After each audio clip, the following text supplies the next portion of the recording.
முக்கிய செய்தி. கடற்கரைகளில் சட்டவிரோதமாக தாதுமணல் எடுத்த வழக்கு சிபிஐக்கு மாற்றி சென்னை உயர்நீதிமன்றம் உத்தரவிட்டுள்ளது. தாதுமணல் வழக்கை சிபிஐக்கு மாற்றி சென்னை உயர்நீதிமன்றம் உத்தரவிட்டுள்ளது. வழக்கு தொடர்பான ஆவணங்களை 4 வாரங்களில் சிபிஐயிடம் ஒப்படைக்கவும் நீதிமன்றம் உத்தரவு பிறப்பித்துள்ளது. கடற்கரைகளில் சட்டவிரோதமாக தாதுமணல் எடுத்த வழக்கை சிபிஐக்கு மாற்றி சென்னை உயர்நீதிமன்றம் உத்தரவிட்டுள்ளது. கூடுதல் விவரங்களை செய்தியாளர் கிருஷ்ணமூர்த்தி வழங்க கேட்கலாம். கிருஷ்ணமூர்த்தி, இந்த வழக்கு தொடர்பாக சென்னை உயர்நீதிமன்றம் பிறப்பித்துள்ள உத்தரவு. வணக்கம். கன்னியாகுமரி, தூத்துக்குடி, திருநெல்வேலி ஆகிய மாவட்டங்களில் கடலோர பகுதிகளில் தாதுமணல் கொள்ளை தொடர்பான வழக்கில் சென்னை உயர்நீதிமன்றம் தற்போது தீர்ப்பை வழங்கி வருகிறது. குறிப்பாக கன்னியாகுமரி, தூத்துக்குடி, திருநெல்வேலி ஆகிய மாவட்டங்களின் கடலோர பகுதிகளில் PV mineral transport, garnet, beach and mining உள்ளிட்ட நிறுவனங்கள் தாதுமணல் கொள்ளையில் ஈடுபட்டுள்ளதாக கூறி அதை தடுக்க கோரியும் கடந்த 2015ஆம் ஆண்டு தொடரப்பட்ட பொதுநல வழக்கை சென்னை உயர்நீதிமன்றம் தாமாக முன்வந்து கடந்த 2016ஆம் ஆண்டு விசாரணைக்காக எடுத்துக்கொண்டது. இந்த வழக்கில் கடந்த ஆண்டு தமிழ்நாடு அரசின் தொழில்துறை சார்பில் தாக்கல் செய்த பதில் மனுவில் தாதுமணல் எடுப்பதற்காக 7 நிறுவனங்களுக்கு உரிமங்கள் வழங்கப்பட்டுள்ளதாகவும் சட்டவிரோதமாக தாதுமணல் எடுக்கப்படுவதாக வந்த புகார்களை தொடர்ந்து தாதுமணல் எடுப்பதற்கு கொண்டு வருவதற்கும் 2013ஆம் ஆண்டு தடை விதிக்கப்பட்டுள்ளதாக தெரிவிக்கப்பட்டது.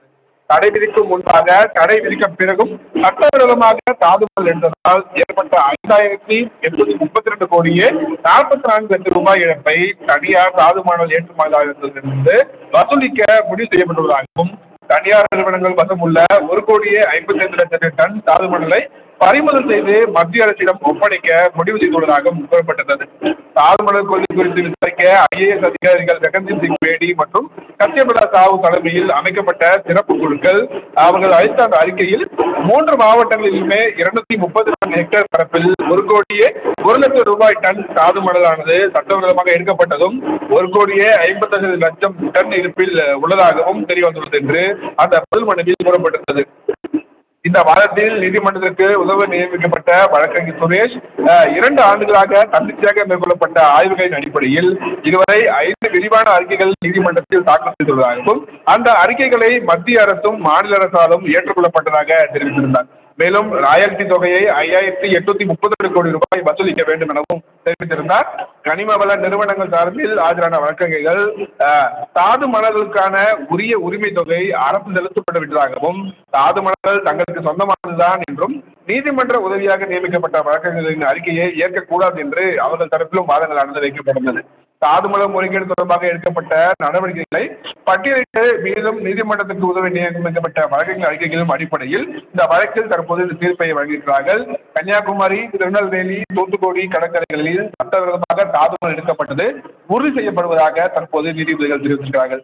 மேலும் தடை செய்யப்பட்ட பிறகும் தாதுமணல் எடுக்கப்பட்டதாக அளிக்கப்பட்ட அறிக்கையை உறுதி செய்து நீதிபதிகள் S. சுப்பிரமணியம் மற்றும் நீதிபதி ஜோதிராமன் அடங்கிய அமர்வு இந்த தீர்ப்பை வழங்கியிருக்கிறது.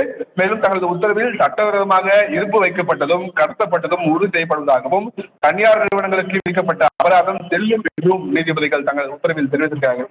தாதுமணல் தொடர்பாக ககன்தீப் சிங் பேடி, சத்யபிரதா சாஹூவின் அறிக்கை செல்லும் என்றும் சட்டவிரோதமாக எடுக்கப்பட்டு பதுக்கி வைக்கப்பட்டுள்ள தாதுமணலை உடனடியாக மத்திய அரசிடம் ஒப்படைக்க வேண்டும் என்றும் நீதிபதிகள் அனுமதி வழங்கியிருக்கிறார்கள். தடை செய்யப்பட்ட பிறகு எடுக்கப்பட்ட தாதுமணலுக்கான தொகை மற்றும் ராயல்டி தொகையை தனியார் நிறுவனங்களிடம் வசூலிக்க வேண்டும் எனவும் நீதிபதிகள் தங்களது உத்தரவில் தெரிவித்திருக்கிறார்கள். இந்த விவகாரத்தில் அரசு அதிகாரிகளின் பங்கு குறித்தும் விசாரிக்க வேண்டும் என்றும் நீதிபதிகள் உத்தரவில் தெரிவித்திருக்கிறார்கள். மேலும் தாதுமணல் முறைகேடு தொடர்பாக இந்த வழக்கை சிபிஐ விசாரணைக்கு மாறி தற்போது நீதிபதிகள் S. சுப்பிரமணியம் மற்றும் ஜோதிராமன் அடங்கிய அமர்வு இந்த உத்தரவை பிறப்பித்திருக்கிறது. மாநில போலீசார் பதிவு செய்த வழக்குகளும் சிபிஐக்கு மாற்றப்படுவதாகவும் நீதிபதிகள் தெரிவித்திருக்கிறார்கள். 4 வாரங்களில் இந்த வழக்கின் ஆவணங்கள் அனைத்தையுமே அவர்களுக்கு தரப்புக்கு வழங்க வேண்டும் என்றும் அந்த உத்தரவில் தெரிவித்திருக்கிறார்கள். அரசியல்வாதிகள் பங்கு இந்த விவகாரத்தில் இருப்பதை புறந்தள்ள முடியாது என்று தெரிவித்துள்ள நீதிபதிகள் தனியார் நிறுவனங்களில் வரவு செலவு கணக்குகளை ஆய்வு செய்து அமலாக்கத்துறை சமணவத்திற்கு தெரிவிக்க மத்திய அரசுக்கும் நீதிபதிகள் உத்தரவு தெரிவித்திருக்கிறார்கள். மேலும் இந்த வழக்கில் இன்னும் பல தகவல்களை நீதிபதிகள் தற்போதுதான் பார்த்து வருகிறார்கள். முழுமையான தீர்ப்பு வந்ததற்கு மேலும் தகவல்கள் தெரிய வரும் என்பது குறிப்பிடத்தக்கது. சரவணன்.